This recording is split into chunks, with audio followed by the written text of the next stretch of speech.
Hi folks, it's Dr. Stoll. I'm here to give you some instructions on the project for comparative religion. I'm doing this kind of in response to what happened last semester and what some of the mistakes that I saw, and I really don't want you to do those things. So first thing is, notice here you're required to complete a comparative religion project as two of the following religious traditions. First of all, you notice that Christianity is not in this list. This is intentional.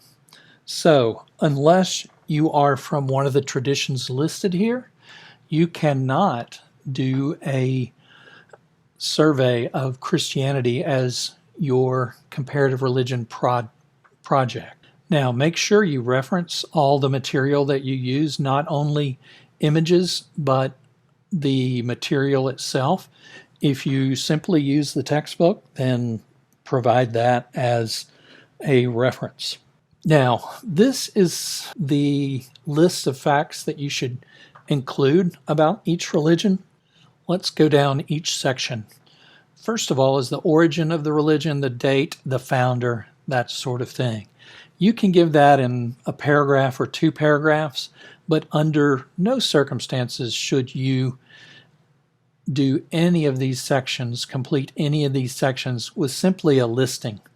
For example, for famous people, if you would not want to do a slide that would say Zoroastrian practitioners and list simply Freddie Mercury or Thomas Jones or who else you may list. You need to describe them, maybe give a picture of them.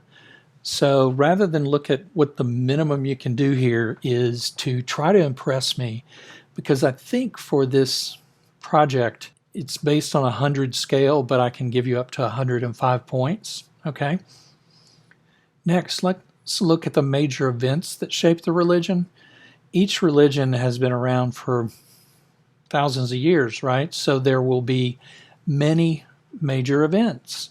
So, for example, if I had to list the major events of Judaism, I would give 10 events and explain how each of these events were impactful on the religion. Now, again, you're not just going to list those events, you're going to describe them. Structural or leadership roles, this might be imam, a caliph, or a rabbi, but give me the overall structure of the leadership. Splinter groups or related groups.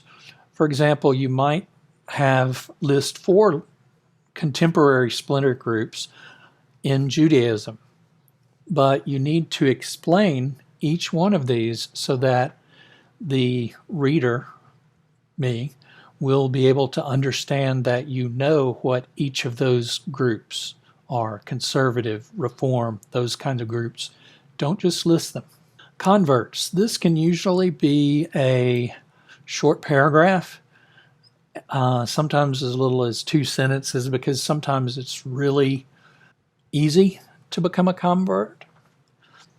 Celebrations. Those will be celebrations throughout the year, like for Christians, it would be Christmas and Easter and Lent and Pentecost and other celebrations.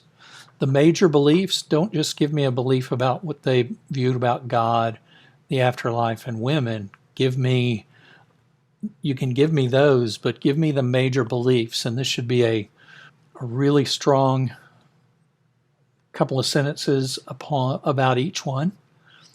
Rituals. For example, rituals in Christianity would be baptism and the Eucharist or the Lord's Supper, or some Christian groups even do foot washings. So those would be the rituals.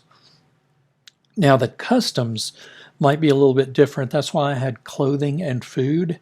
Certain customs are important for religious traditions. The religious tradition might dictate that you wear a certain type of clothing, or that you abstain from eating certain kinds of foods, or other traditions. Use this section to really explore what everyday life would be like. The texts. Also with the texts.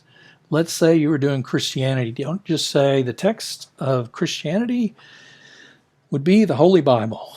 You need to talk about that text. You need to say there's two testaments. There are different types of literature in those testaments. The most important aspects are the ones that point to Jesus. Those are the Gospels. These are the four Gospels, that sort of thing. Okay, next, the number and location of practitioners. This is the big picture. I probably should change these around. I'll do that now.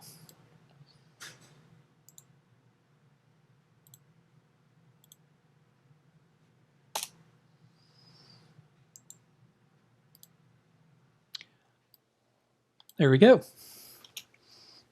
All right, the number and locations of practitioners should be the worldwide view. Where do most Christians live? What areas of the world do they live in most? And you would do that with the Jewish tradition or whatever traditions you are covering. Also, the American presence. How many Jews are in America? And where do they live mostly? Do they live in the East Coast or West Coast or in the Midwest? You'd be surprised that some traditions are highly concentrated in different parts of the United States.